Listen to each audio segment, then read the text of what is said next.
That was about her. Okay. Here we go.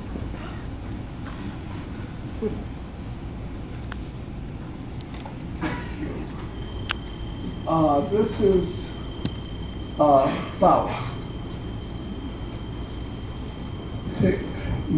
He wanted me to do this before and take them out of the bag. I should have done, but I thought I'd show you how we store them.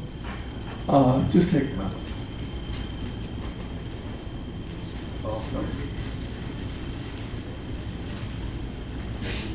That's fine.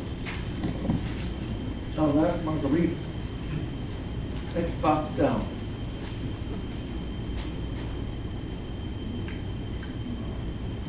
This is Faust. He has an animated eyes and mouth. They move. And you can do a good close-up. The reason he doesn't have a costume, and it's the same reason I've tried to tell my puppeteers for 60 years, don't take off the costume. Leave them dressed as what they're supposed to be. Make a new puppet for whatever you're gonna do. Don't take all the clothes off. The make company took his clothes off, promised me that he would have his clothes back. The only thing he did get was a cape back.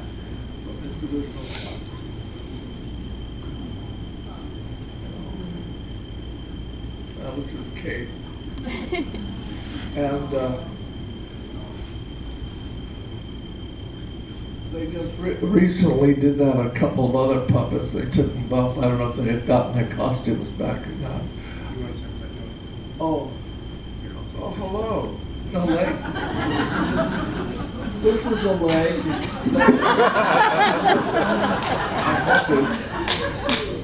It's a leg.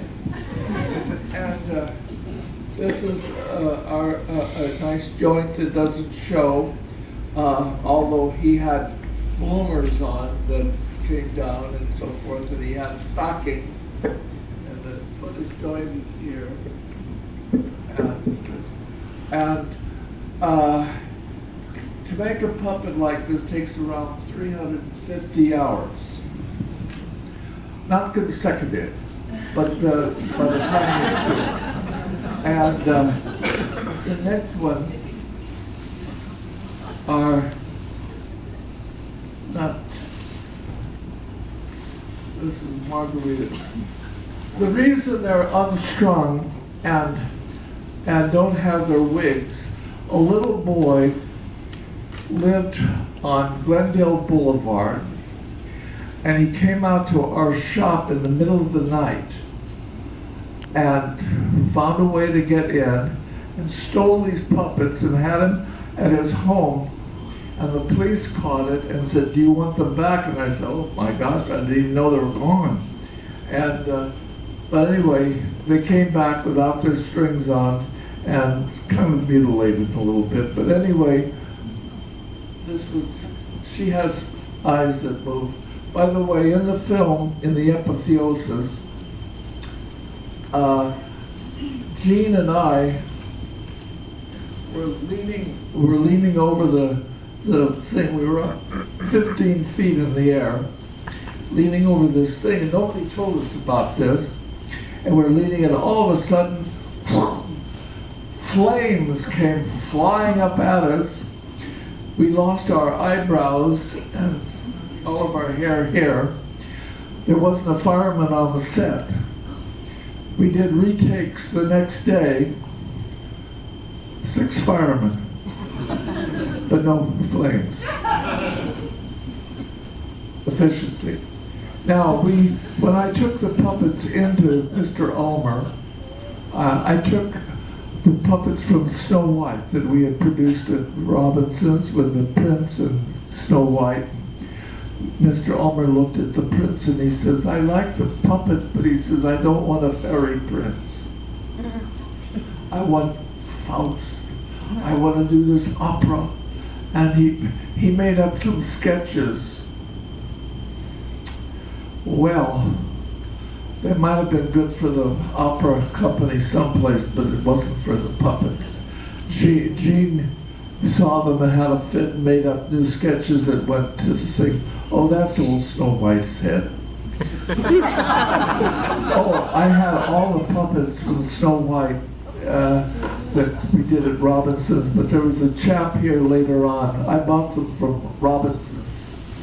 I brought Dumbo and Snow White and a circus and a Swiss village. I bought a whole bunch of puppets. He somehow got to know Wayne and got all the puppets and tore them all apart, threw them all over, and said, "Bob will never have these."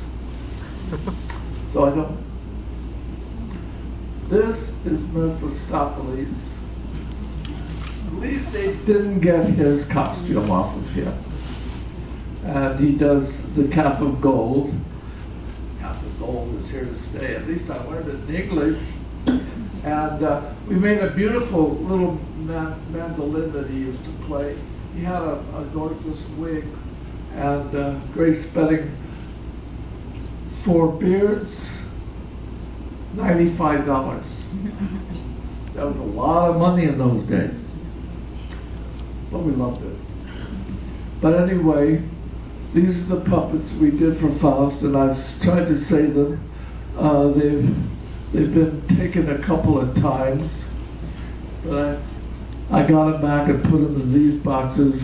One of the boys, Harry, said tonight, he says, what does it mean? It's got, what is on the box? Oh, who's the other box? You got extra puppets? Oh, it had another puppet company. They were the puppets that came from the World's Fair in 1939, showing how Kelvinator refrigerated foods. Very interesting. Tatterman puppets.